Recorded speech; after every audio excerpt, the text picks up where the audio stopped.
se conoce con el nombre no muy apropiado de magnetoterapia la utilización terapéutica de bobinas pulsantes.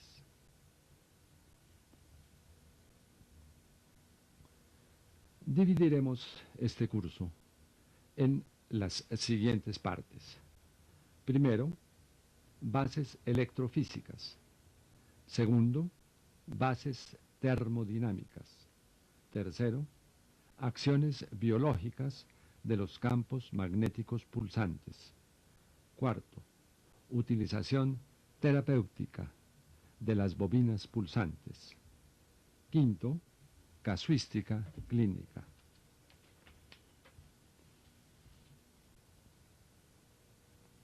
Parte primera.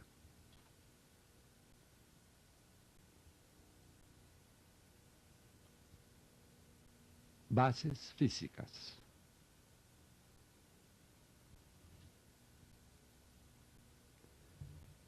Denomínase solenoide el enrollamiento de un conductor en forma de espiras.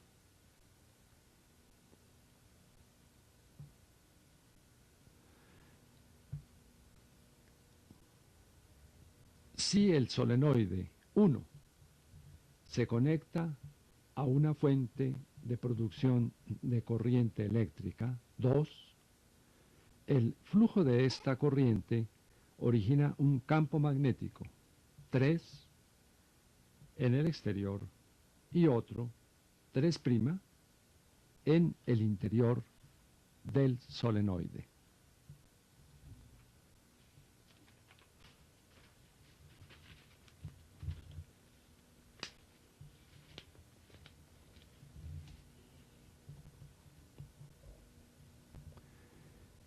El solenoide adquiere el nombre de bobina cuando el enrollamiento del alambre conductor se hace alrededor de un carrete de metal, generalmente de hierro dulce. 1. En estas condiciones se forma interiormente un electroimán y el campo magnético exterior 2 adquiere mayor potencia.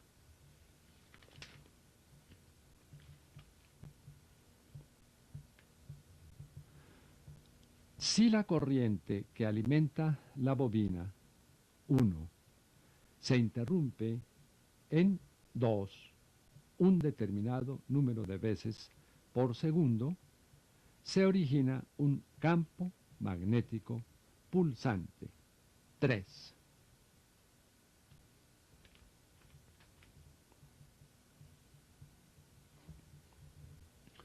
Como en el caso del campo eléctrico, el campo magnético 2 se extiende en todas las direcciones del espacio, mucho más allá de la bobina que lo generó. 1.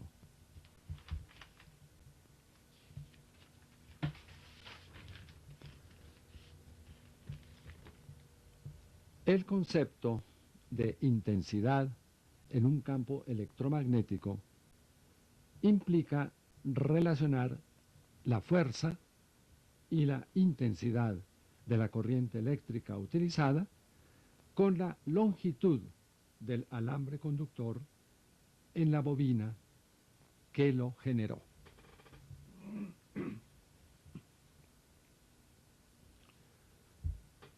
La relación es fuerza de la corriente sobre intensidad en amperios por longitud del alambre conductor en metros.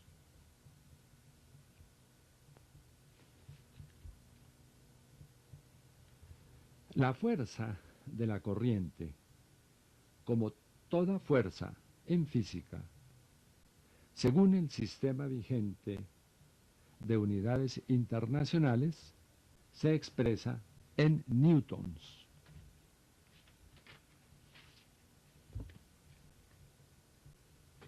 El newton es una unidad derivada de la mecánica del movimiento, según la cual la fuerza es igual al producto de la masa por la aceleración.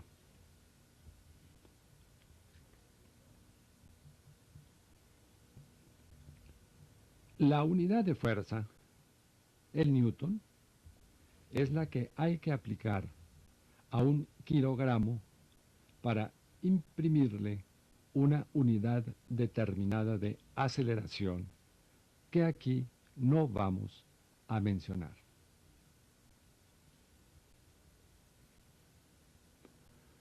Por desarrollos matemáticos complejos se traslada este concepto de la mecánica al área de la electricidad.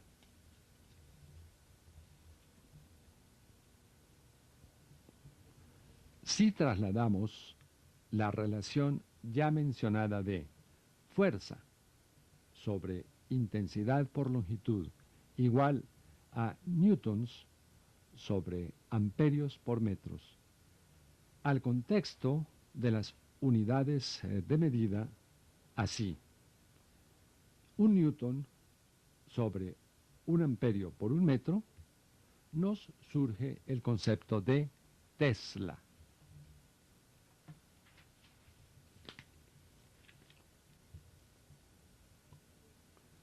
Un Tesla es entonces la relación de un newton sobre un amperio por un metro.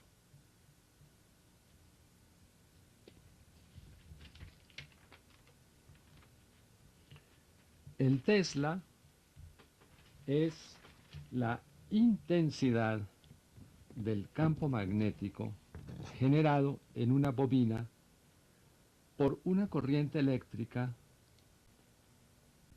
que posea la fuerza de un newton, siendo de un amperio la intensidad de la corriente y de un metro la longitud del alambre de cobre enrollado alrededor del carrete de hierro que constituye el núcleo de la bobina.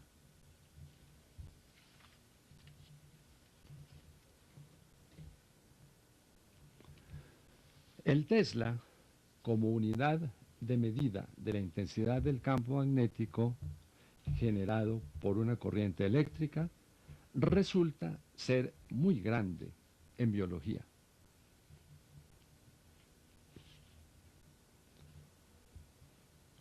Para fines médicos, solo estaremos aludiendo al Gauss, que es la 10 milésima parte de un Tesla.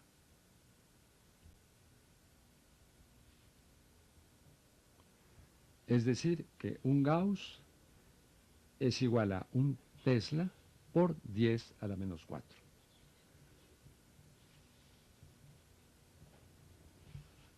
Un miligauss es la milésima parte de un Gauss. El campo magnético de la corteza terrestre, que desde luego no es pulsante, fluctúa según las diferentes latitudes entre los 300 y los 500 miligauss.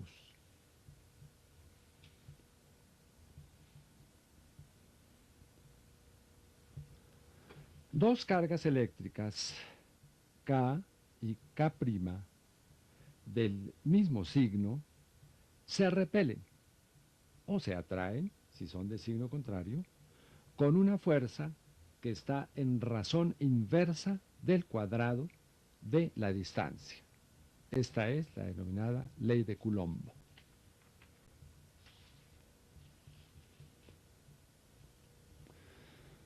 Entonces, vemos acá que si una carga eléctrica de 10 coulombios actúa sobre una pequeña carga de un coulombio situada a 2 metros, la rechazará en proporción numérica de 10 por 1 sobre 2 a la segunda potencia, es decir, 10 sobre 4 igual a 2.5.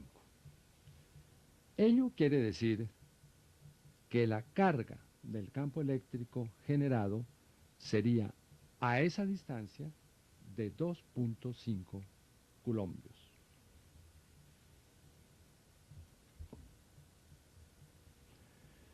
En cambio, si la carga pequeña está a 4 metros de distancia, el rechazo será en proporción numérica de 10 por 1 sobre 4 a la segunda potencia. Es igual a 10 sobre 16 igual a 0.6. Ello quiere decir que la carga del campo eléctrico se reduciría para esa distancia a solo 0.6 coulombios.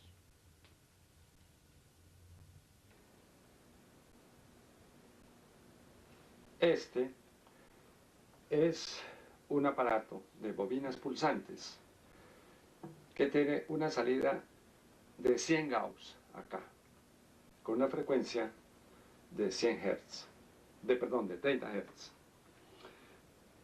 Entonces, 100 Gauss de intensidad de campo en la salida del aparato a 30 Hz de frecuencia.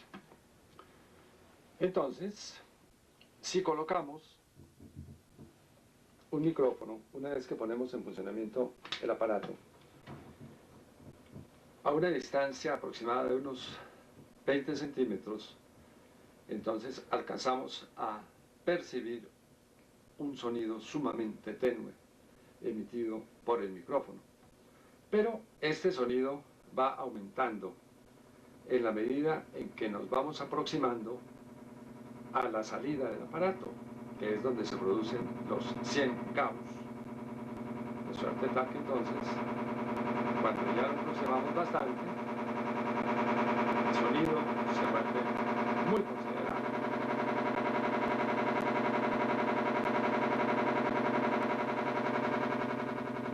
En la medida en que lo vamos alejando, entonces va disminuyendo el sonido producido pues a través del electroimán que existe en el micrófono, y cuando llegamos a unos 20 centímetros ya se trata de un sonido sumamente tenue que se sigue atenuando prácticamente hasta desaparecer cuando llegamos a distancias del orden de los 40-50 centímetros.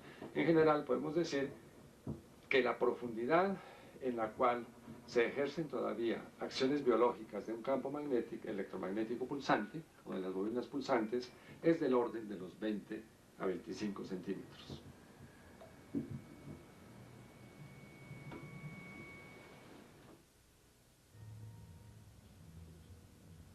Asumiendo que sólo a partir de la cifra de 2 Gauss se perciben inicialmente acciones biológicas de los campos magnéticos pulsantes que pueden ser aplicables en terapéutica, es posible establecer que, en términos generales, tienen ellos una profundidad de alrededor de 20 centímetros en orden a su acción si el aparato registra 100 Gauss de intensidad en la salida del mismo.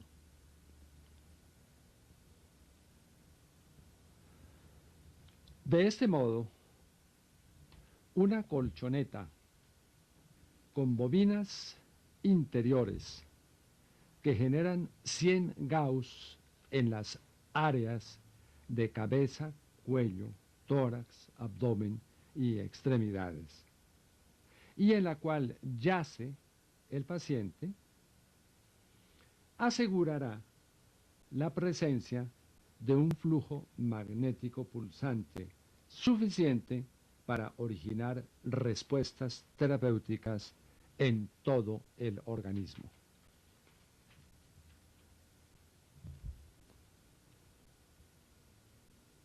Surgen, por lo tanto, tres tipos de dispositivos para la aplicación de campos magnéticos pulsantes con fines terapéuticos.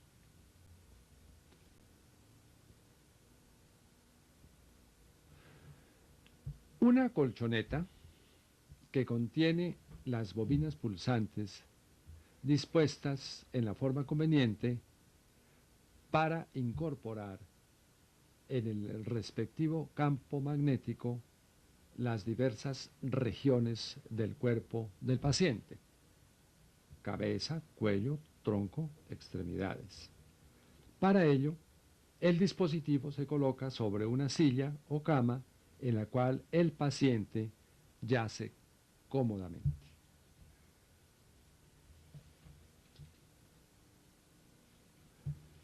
Un aparato manual que permite someter a la acción del campo magnético pulsante cualquier área localizada del cuerpo.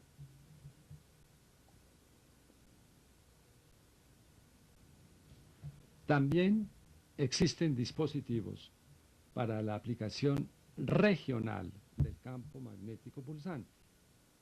Por ejemplo, cara, región cervical, hombro, codo, rodilla.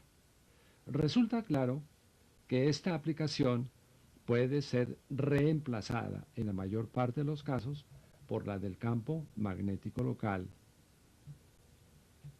que es de fácil utilización en el propio domicilio del paciente cuando se haya indicada una aplicación de frecuencia diaria, por ejemplo.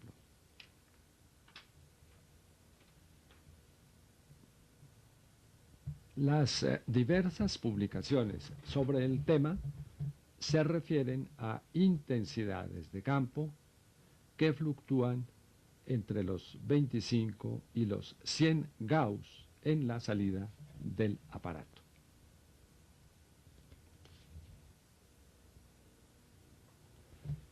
En seguimiento de los conceptos de Sodi Pallares en su libro Magnetoterapia y Terapia Metabólica, segunda edición 1995, hemos venido trabajando con aparatos que generan una intensidad de 100 Gauss en la salida del dispositivo.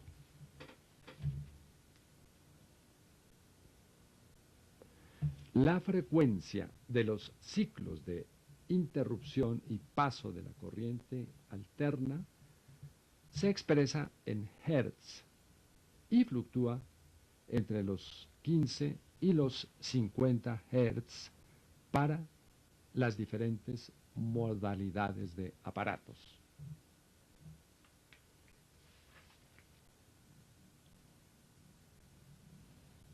Parte segunda.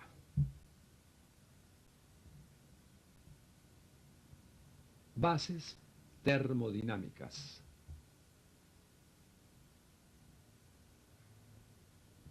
Energía es la capacidad de producir trabajo.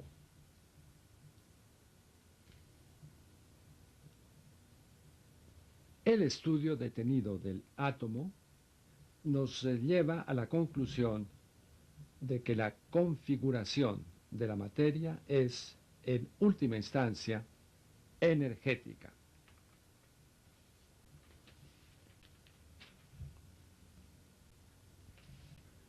La velocidad con la que los electrones giran o se mueven en sus respectivos orbitales y niveles alrededor del núcleo, del orden de 1200 millones de veces por segundo, hace que dicho giro o movimiento sea únicamente representable bajo la forma de una nube ondulatoria, como se señala en B en la diapositiva.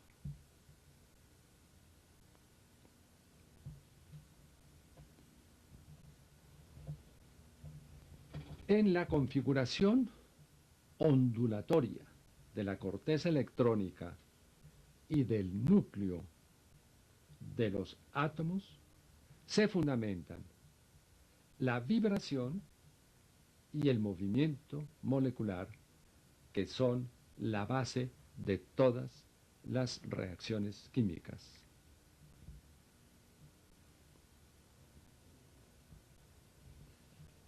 Las distintas modalidades de energía se pueden clasificar en la siguiente forma. 1. Energía mecánica. 2. Energía térmica. 3. Energía acústica. 4. Energía luminosa. 5. Energía eléctrica o electromagnética. 6. Energía química. 7. Energía nuclear. Y 8. Energía ondulatoria.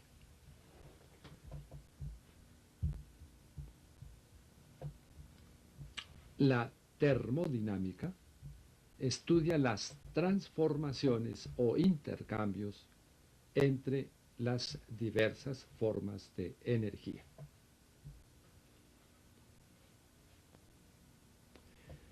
Ello es así, aun cuando inicialmente este término se refería al estudio de los fenómenos que implicaban la producción o pérdida de calor en un sistema físico-químico determinado.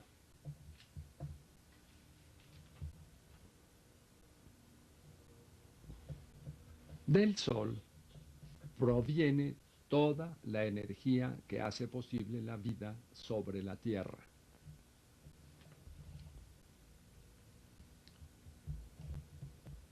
Por el proceso de la fotosíntesis, los vegetales forman inicialmente, a partir del anhídrido carbónico y del agua, un compuesto orgánico de 3 carbonos, con base en el cual se generan posteriormente carbohidratos, lípidos y proteínas.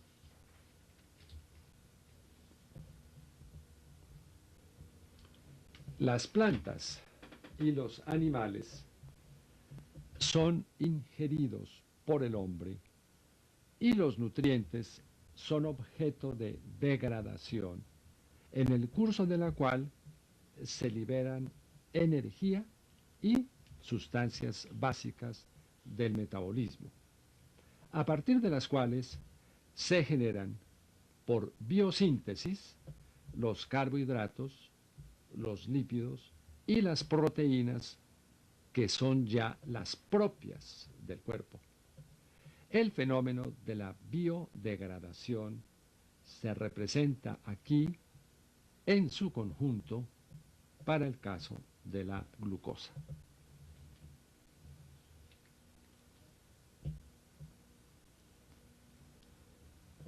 La degradación de la glucosa se inicia en el ciclo anaerobio o de Embden-Meyerhof, que resumimos a continuación en sus pasos esenciales.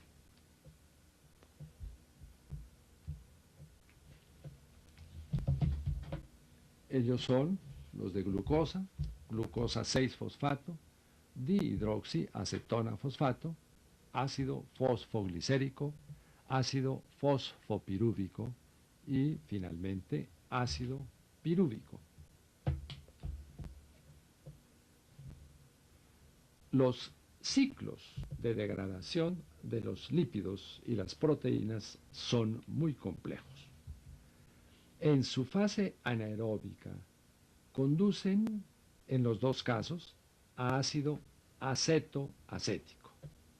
Los resumiremos en la siguiente forma.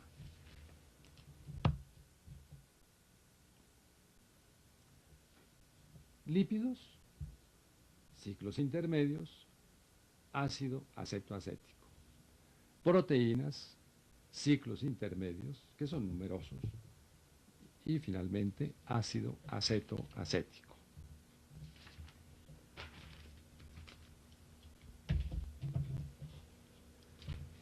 Tanto el ácido pirúvico, CH3COCOOH, como el ácido acetoacético o acetilacético, CH3CO, CH2COOH, al unirse con la coenzima A, la abreviaremos COASH, producen acetilcoenzima A, CH3COSCOA, liberando 4 electrones de hidrógeno, como se representa a continuación.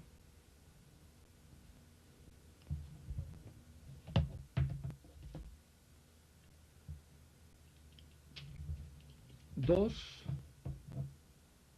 CH3COCOH, ácido pirúvico, más 2 COASH, coenzima A, producen 2 moléculas de CH3COS-CoA, acetilcoenzima A, más 2 de CO2 más 4 hidrógenos.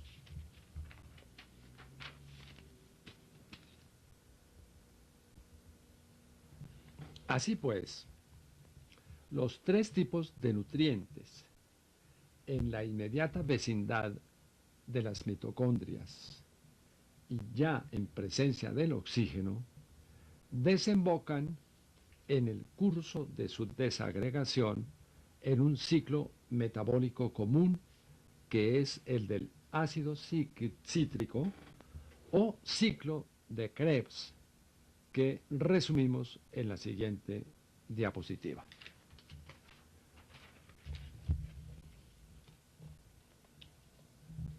Estamos viendo ahí cómo la acetilcoenzima A se une al ácido oxalacético y genera el ácido cítrico. Después viene el ácido cisaconitínico, luego ácido isocítrico, después ácido oxalosuccínico. Ahí se va generando CO2, que no se representa sino acá una sola vez. Luego ácido cetoglutárico, luego el ácido succínico, después el ácido fumárico, después el ácido málico. También se va generando pues hidrógeno constantemente acá. Y finalmente el ácido oxalacético, que repite nuevamente el ciclo al unirse nuevamente con la acetilcoenzima A.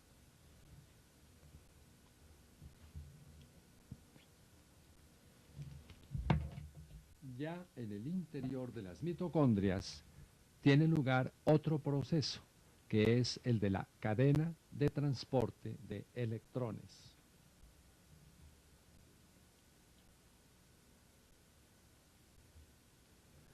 Para entender este proceso de óxido, reducción intramitocondrial, se hace necesario precisar la significación de algunos conceptos.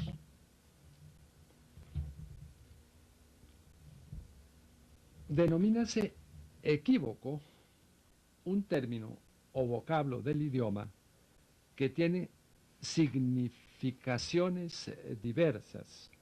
Por ejemplo, la palabra equipo lo mismo significa un grupo de jugadores de fútbol que un conjunto de elementos y aparatos con los cuales se dota un laboratorio.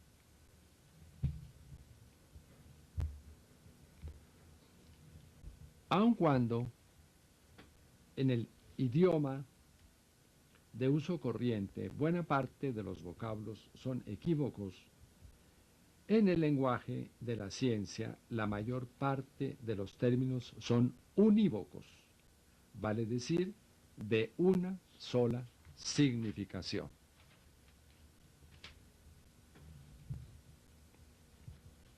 El ideal sería que la totalidad de las palabras utilizadas para expresar objetos o fenómenos fueran de naturaleza unívoca en el lenguaje de la ciencia.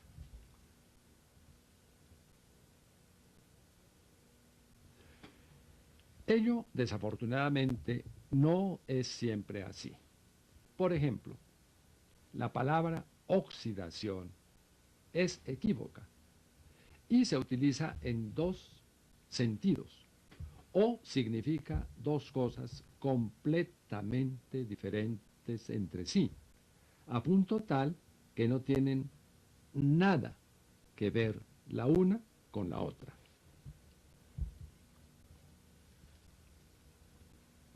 Denomínase oxidación la pérdida de electrones por parte de un átomo o molécula.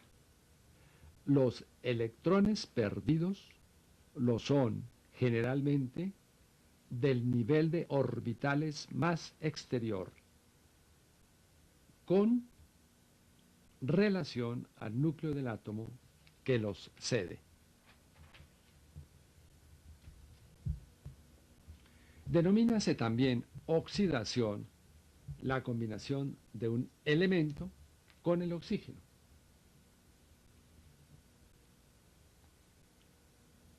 ¿Cómo se ve? Esta palabra, de uso tan frecuente en química, tiene dos significados completamente distintos, que ni siquiera están emparentados entre sí.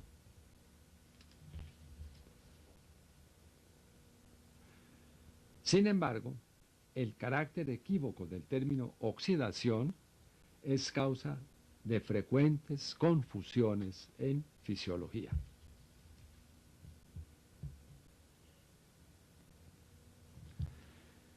En su significado de pérdida de electrones, el término oxidación tiene un concepto que se le contrapone.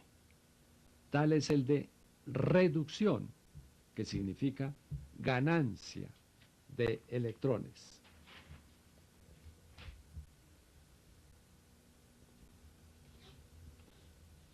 El átomo de cloro, representado a la izquierda, tiene 2 electrones en el primer nivel, 8 en el segundo y 7 en el tercer nivel de la corteza electrónica, para un total de 17 electrones, que corresponden a los 17 protones del núcleo.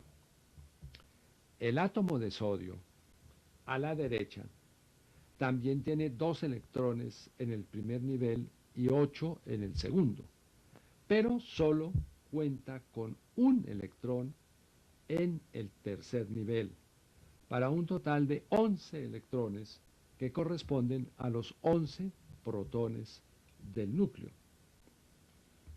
Al unirse el cloro con el sodio para constituir cloruro de sodio, el sodio pierde el único electrón de su tercer nivel y, por lo tanto, se oxida. Este electrón es aceptado por el átomo de cloro en su último nivel energético, que así completa 8 electrones. Como ha ganado una partícula negativa, ello quiere decir que se reduce. En conjunto, se trata de una reacción de óxido-reducción. En este caso, para nada ha intervenido el oxígeno. Se menciona esta reacción como un ejemplo y una prevención sobre las confusiones que pueden acarrear las significaciones diversas de la palabra oxidación que dejamos oportunamente anotadas.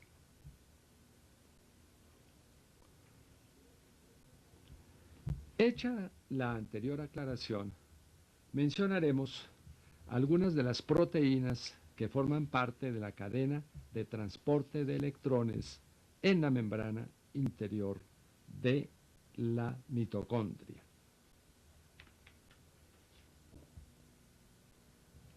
La cadena se inicia con el difosfopiridin-nucleótido hidrogenado, DPNH.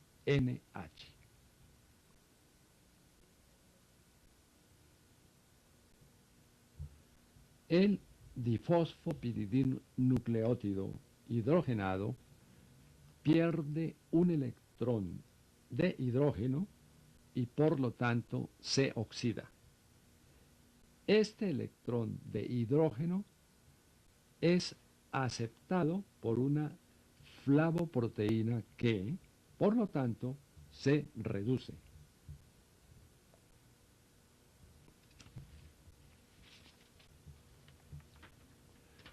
La flavoproteína pierde el electrón de hidrógeno que recibió, es decir, que se oxida. El citocromo B recibe dicho electrón y por lo tanto se reduce.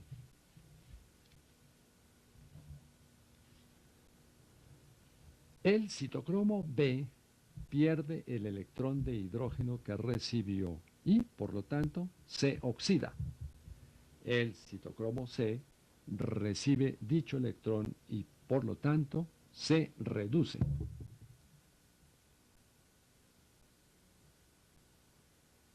El citocromo C pierde el electrón de hidrógeno que recibió, es decir, que se oxida.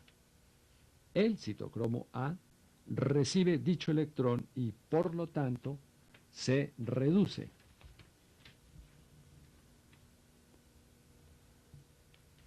El citocromo A pierde el electrón de hidrógeno que recibió y por lo tanto se oxida. La citocromo oxidasa recibe dicho electrón, es decir, que se reduce.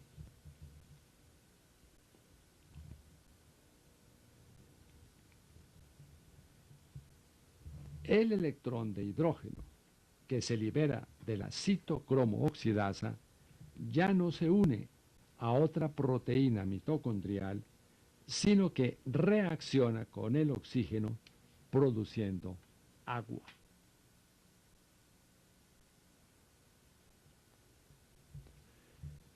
Es de advertirse que la cadena de transporte de electrones no es la única fuente de hidrógeno. Este ya se venía liberando en el curso de las reacciones de la glucólisis y en el ciclo de Krebs.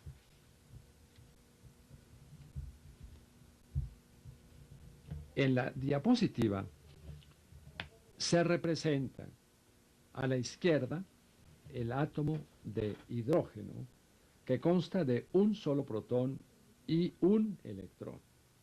A la derecha, el átomo de oxígeno. Este último contiene 8 protones y 8 electrones. 2 de los electrones giran en un primer nivel y 6 en un segundo nivel de energía.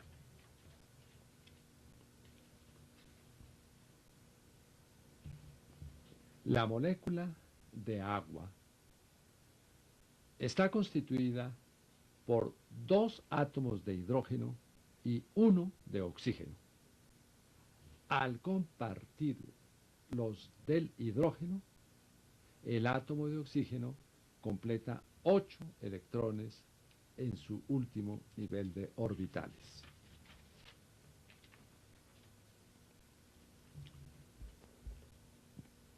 La unión del hidrógeno con el oxígeno es una reacción exergónica, esto es, liberadora de energía. El hidrógeno naciente es explosivo al combinarse con el oxígeno del aire. Ello requiere tomar ciertas precauciones para evitar accidentes en los laboratorios de docencia a nivel escolar, donde la práctica de producir hidrógeno se realiza frecuentemente.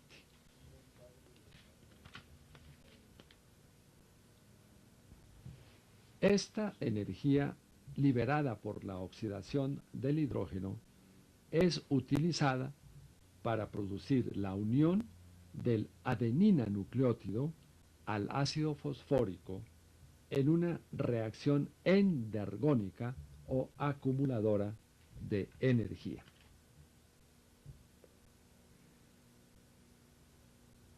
Ella se produce en dos pasos, a saber, primero, adenina nucleótido o ácido adenosino monofosfórico, AMP, más ácido fosfórico más energía, produce ácido adenosino difosfórico o ADP.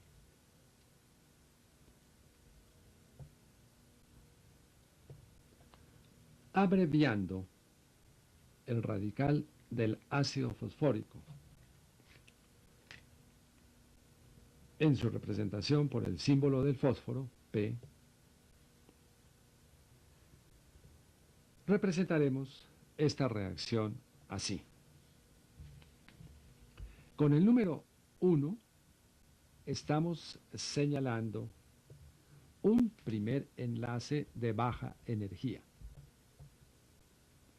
En él se acumula o guarda una cantidad moderada de energía, capaz de liberarse cuando el ácido adenosino difosfórico ADP se transforme nuevamente en ácido adenosino monofosfórico o AMP.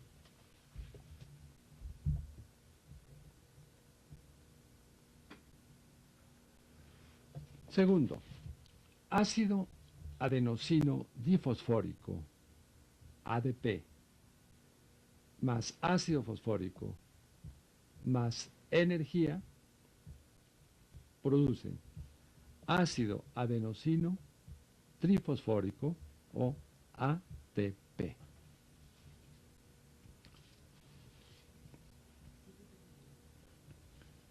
Abreviando el radical del ácido fosfórico con el símbolo del fósforo, P, representaremos esta reacción así.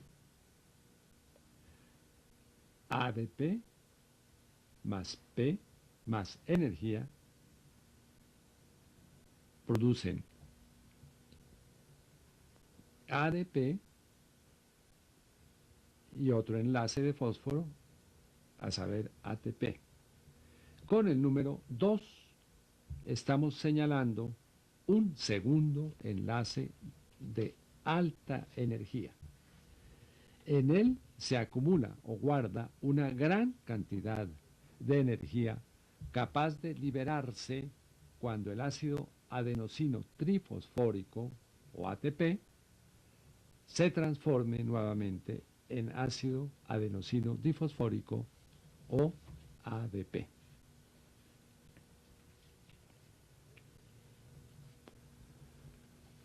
La de la combinación del ADP con ácido fosfórico es una reacción endergónica o acumuladora de la energía exterior a la misma que se aportó para generarla.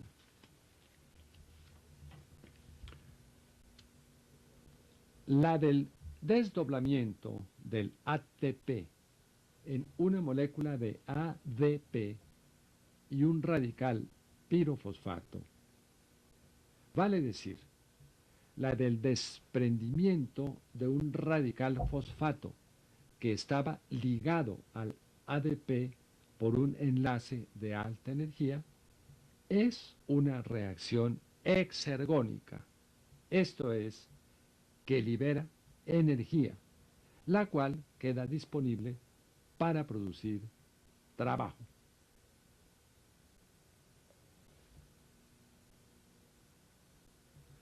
Representaremos a continuación las fórmulas químicas estructurales de las sustancias que acaban de ser mencionadas.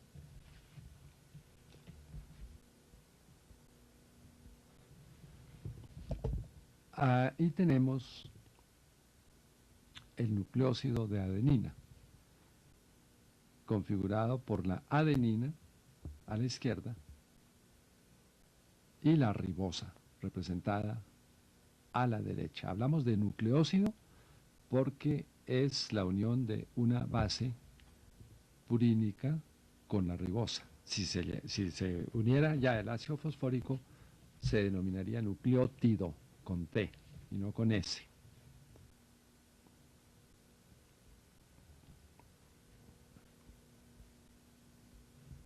Ahí estamos representando la fórmula del ácido ortofosfórico.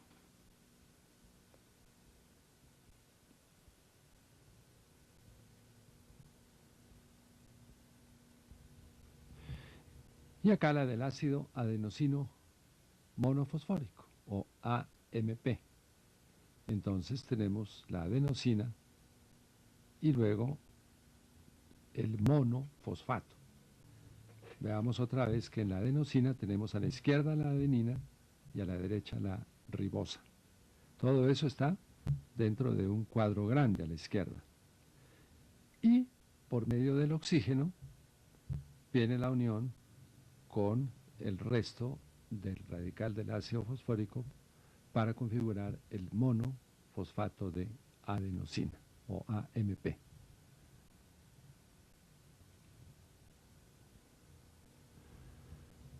Ahora tenemos el ácido adenosino difosfórico, o ADP.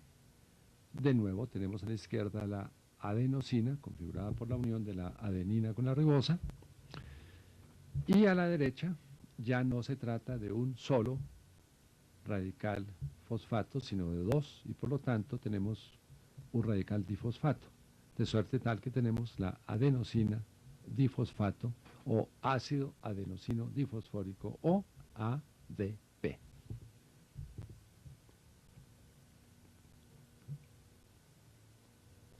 Y aquí tenemos ahora sí el ATP, el ácido adenosino trifosfórico.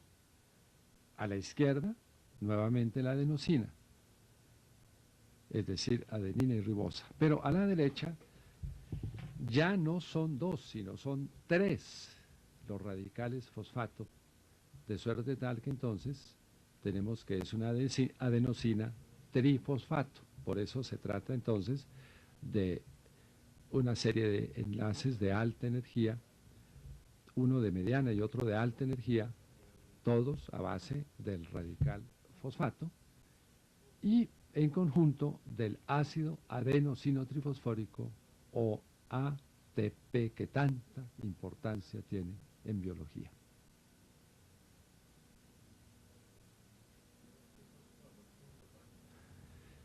En la desagregación de todos los nutrientes, comenzando por los carbohidratos, que son los más energéticos, se produce una gran cantidad de energía.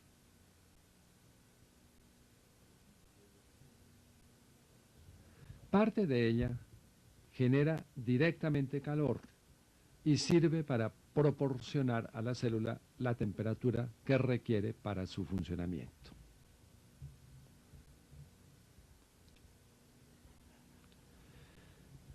Esta temperatura es de unos 38 grados centígrados en el interior de la célula y da origen a una temperatura corporal del orden de los 36,5 grados centígrados en la axila.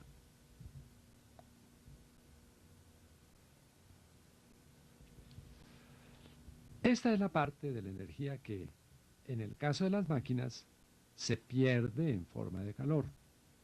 En el organismo, en realidad, no se pierde, sino que se utiliza para la conservación de la homeostasis térmica.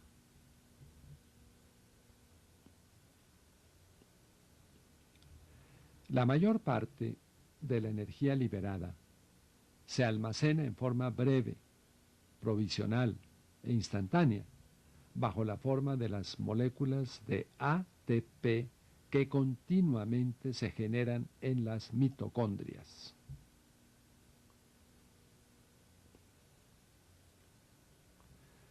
La energía incorporada en el ATP no se utiliza ya para generar calor y está totalmente disponible para producir cualquier forma de trabajo requerida por la célula.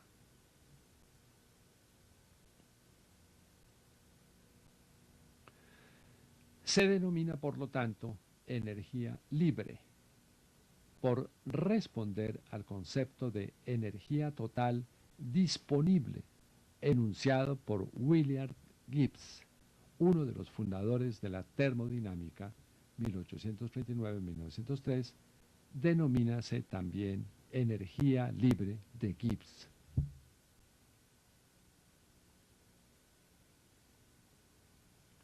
Por ser tan breve la permanencia de la energía libre en la calidad de enlace fosfórico de alta energía, más que como forma de almacenamiento, se considera al ATP como moneda de energía de la célula.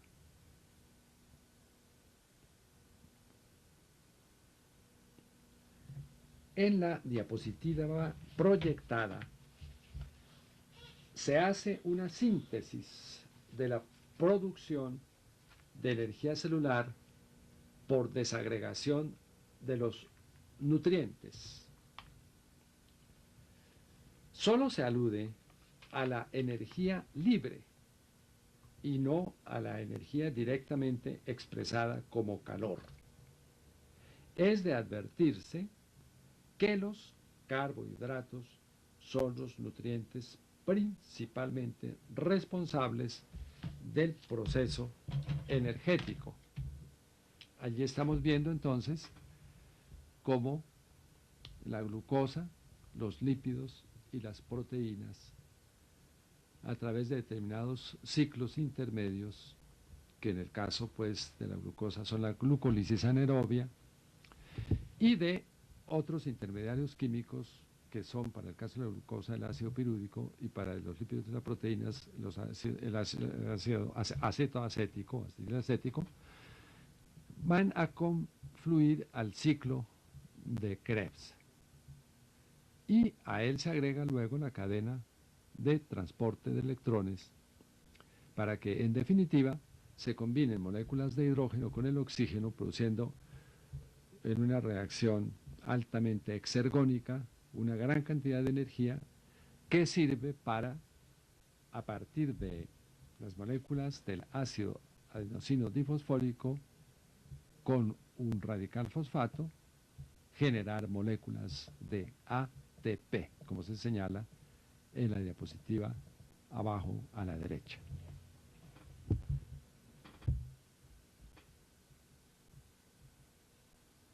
Una vez producido en las mitocondrias, el ATP queda disponible en todas las regiones de la célula para liberar energía.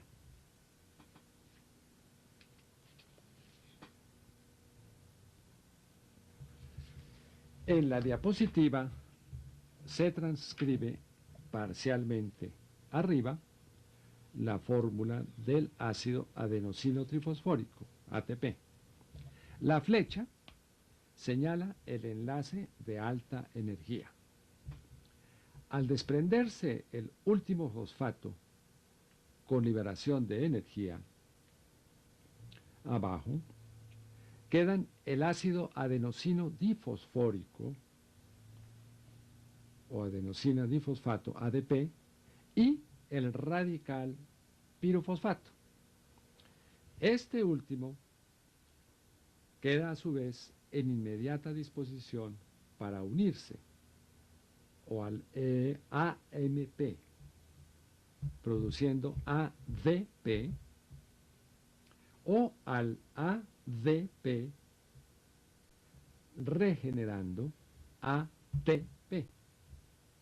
En otras palabras, para unirse al ácido adenosino monofosfórico, produciendo adenosino difosfórico, o al ácido adenosino difosfórico, produciendo adenosino trifosfórico.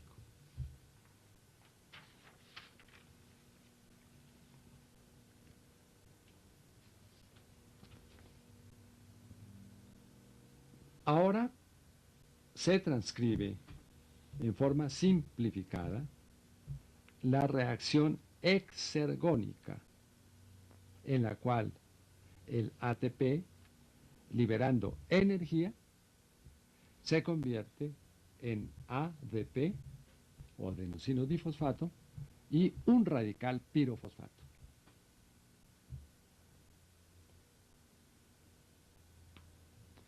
A continuación, daremos algunos ejemplos de utilización de la energía liberada por el ATP en el cumplimiento de funciones celulares.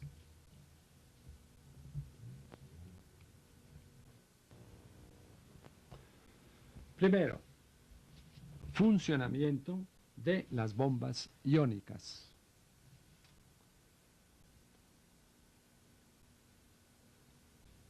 En las membranas de la célula, sean ellas las membranas plasmática, nuclear, lisosómica, mitocondrial o del retículo endoplasmático, funcionan numerosos mecanismos de bombeo de sustancias, entre ellas principalmente de sodio, potasio, cloro, calcio, yodo y diversos metales en estado iónico.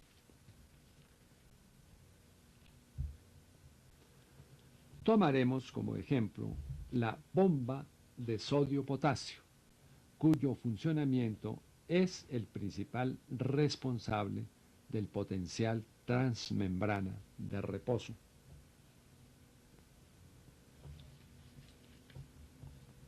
En la diapositiva se representa un esquema aceptado o modelo aceptado de la bomba de sodio-potasio. Ella consta probablemente de dos proteínas, una pequeña moduladora A y una grande B que tiene interiormente en el dominio citoplásmico 3 receptores para el sodio y exteriormente en el dominio extracelular 2 receptores para el potasio, arriba y a la derecha. La proteína se contrae de tal manera que simultáneamente expulsa 3 moléculas de sodio e introduce 2 moléculas de potasio. Recordemos que la velocidad de la contracción transportadora de una enzima como esta, la sodio-potasio ATPasa, es del orden de las 40.000 veces por segundo.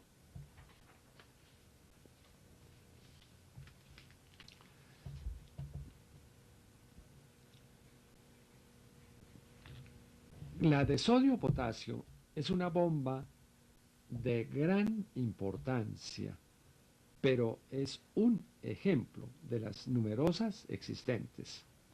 Hay que recordar que las bombas iónicas funcionan en todas las membranas celulares, no solo en la plasmática. Por ello, el gasto de ATP para este tipo de trabajo celular es muy importante.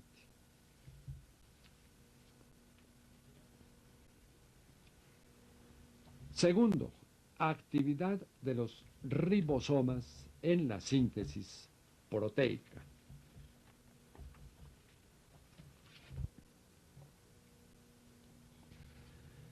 El ARN mensajero procedente del núcleo había presentado su tripleta codón a la correspondiente tripleta anticodón del ARN transportador en azul, que, en consecuencia, tomó del citoplasma el aminoácido A